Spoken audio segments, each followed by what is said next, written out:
तरक्की कर सकता था, नौजवान न होता तो देश प्रदेश तरक्की नहीं कर सकता था। तो अगर ये प्रतिभाएं जो गांव से निकलती हैं, जो प्रतिभाएं गांव से निकलती हैं, चाहे किसी भी क्षेत्र में हो, चाहे डॉक्टर हो, चाहे किसान हो, चाहे शिक्षक हो, चाहे अभिनेता हो, चाहे राजनेता हो, चाहे वैज्ञानिक हो, तो इसलिए मुझे लगता है कि प्रथम पाठशाला ये गांव ही है, माता पिता। इसलिए ये संगठन किन किन मुद्दों पे काम कर रहा है, इसकी भी चर्चा आपके बीच में करना चाहता हूं। मुझे लगता है जब आदरणीय विमल मिश्रा जी का यहाँ कार्यक्रम था, जो उन्होंने प्रयास किया कार्यक्रम होना था, तो बहुत सारे लोगों ने कहा कि कोई राजनीतिक मुद्दे का राजनीतिक कार्यक्रम है क्या। तो मैंने अपने पर्चों में और इसमें देखिए स्पष्ट रूप से लिखा है कि संगठन के मंच पर कोई राजनीतिक चर्चा नहीं होगी, राजनीतिक बात नहीं होगी, सामाजिक मुद्दों को लेकर हम काम कर रहे हैं। और मैं संकल्पित हूं जिस दिन संगठन में राजनीतिक एंट्री कर जाएगी उस दिन मैं संगठन को छोड़ दूंगा। इसलिए संगठन सामाजिक रहे, संगठन व्यवहारिक रहे, संगठन लोगों की समस्याओं को सुनता रहे, इसको लेके काम हम लोग कर रहे हैं।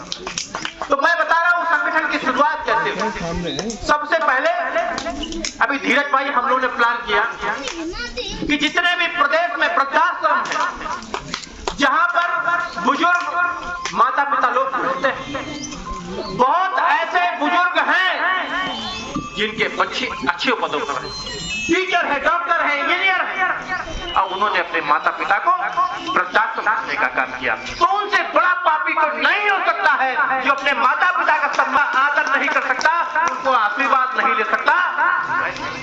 लड़के का क्या मतलब।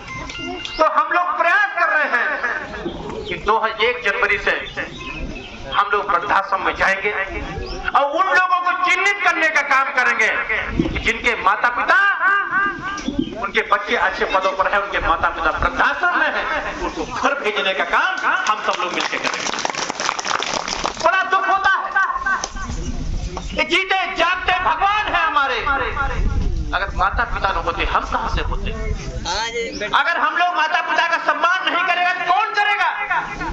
तो इसलिए मंदिर की घंटी बजाने से कोई फायदा नहीं, गंगा नहाने से कोई फायदा नहीं। हमारे घर में जो भगवान है इनकी तो पूजा हम लोग कर नहीं रहे और घंटा बजाते हैं।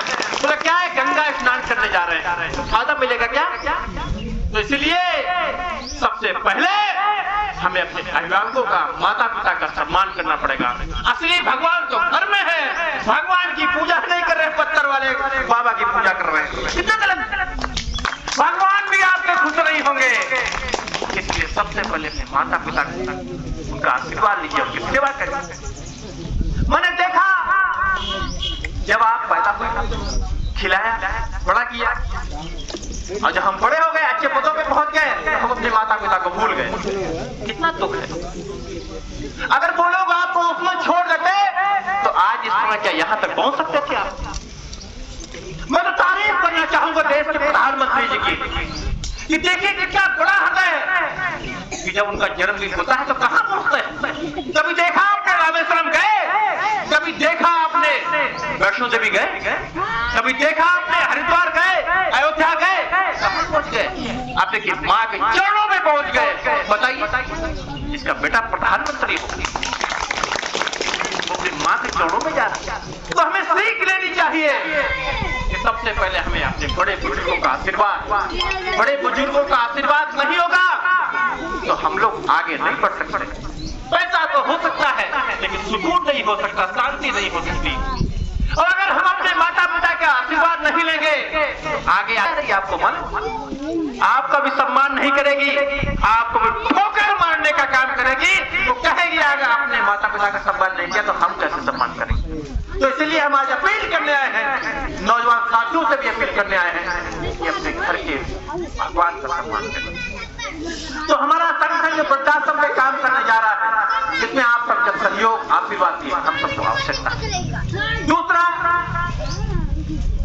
हमारा संगठन लगातार ही जो ग्रामीण क्षेत्र के बुजुर्ग लोग हैं, जो संसाधन की कमी से नहीं पहुंच पाते हैं और उनकी आंखों में मोतियाबिंद हो जाता है, ऑपरेशन नहीं हो पाता, तो हम सब लोग मिलकर उनका ऑपरेशन भी करने का काम करते हैं। तो जो भी लोग हो उनका ऑपरेशन संगठन की ओर से कराया जाएगा और लगातार होता भी रहेगा। तो इसलिए इन सामाजिक मुद्दों को लेकर लगातार काम करना है। लगातार मैंने जनहित के मुद्दों को लेकर लगातार जनप्रतिनिधियों को माननीय मुख्यमंत्री तक, माननीय गवर्नर साहब तक लगातार हमारे संगठन के सभी पदाधिकारी लगातार जाते रहते हैं। मैंने मांग की थी जब उत्तर प्रदेश में सभी आयोगों के गठन हो चुके हैं, हम सबका सम्मान करते हैं, श्रवण चेतना सेवा की जिम्मेदारी है, घर का बड़ा होता है उसकी जिम्मेदारी ज्यादा होती है। हम अगर श्रवण समाज से आते हैं तो हमारी जिम्मेदारी है अपने पिछड़े भाइयों का सम्मान करना, उनको लेके चलना, उनका साथ देना, दलित भाइयों का भी सम्मान करना, सबको लेके चलना, अल्पसंख्यक भाइयों का भी सम्मान करना, सबको लेके चलना।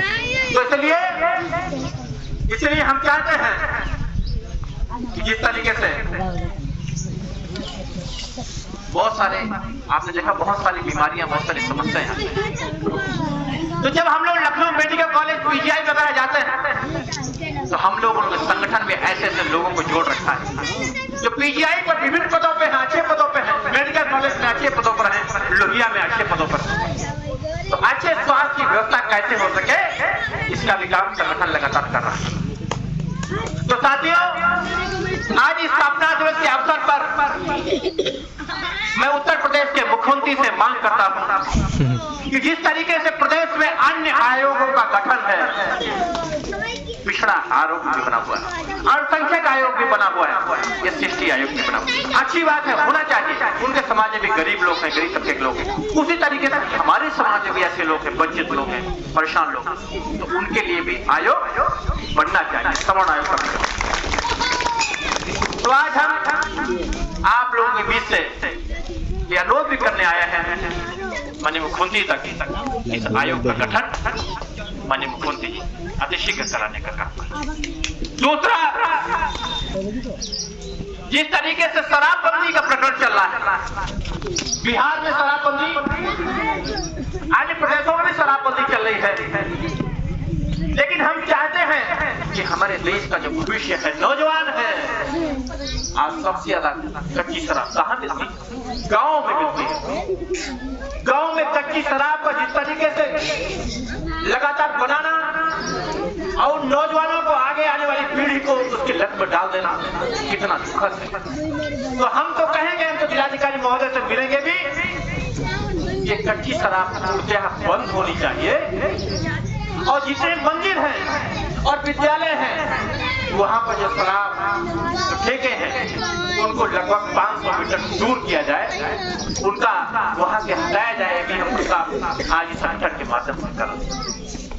तो तमाम सारे मुद्दे हैं, जो सामाजिक मुद्दे हैं, व्यवहारिक मुद्दे हैं, उनको लेकर लगातार संगठन के लोग आप सब बीच में रहते हैं, आप लोग बात करने का काम करते हैं। तो इसलिए आज शाहबाद के कुशवा गांव में जिस तरीके से सद्भाव सम्मेलन के तहत जो ग्रामीण क्षेत्रों की विधाएं हैं, प्रतिभाएं हैं, उनका भी हम लोगों को इस कार्यक्रम के दौरान आशीर्वाद मिलेगा, उनको भी सम्मानित करने का, उनका आशीर्वाद लेने का मौका हम लोग को मिलेगा।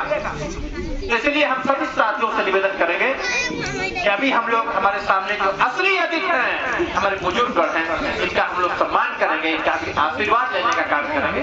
तो सभी लोग का मैं आभार व्यक्त करता हूँ, धन्यवाद ज्ञापित करता हूँ आप सभी का कि आपने अपना अमूल्य समय हम सब नौजवानों को आशीर्वाद रूपी देने का काम किया। इसके लिए हम संगठन की ओर से आपका कृतज्ञता व्यक्त करते हैं, आभार व्यक्त करते हैं। हमारे बीच में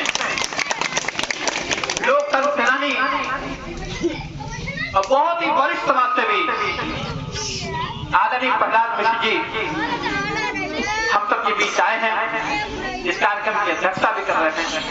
आपका भी आशीर्वाद, सानिध्य और मार्गदर्शन और उनके अनुभव हम लोगों को मिलते रहते हैं, उनका आशीर्वाद हम सबको मिलता रहता है। आज आने का आपको अवसर मिला, हम आपका भी बहुत बहुत आभार व्यक्त करते हैं, धन्यवाद ज्ञापित करते हैं। तो साथियों,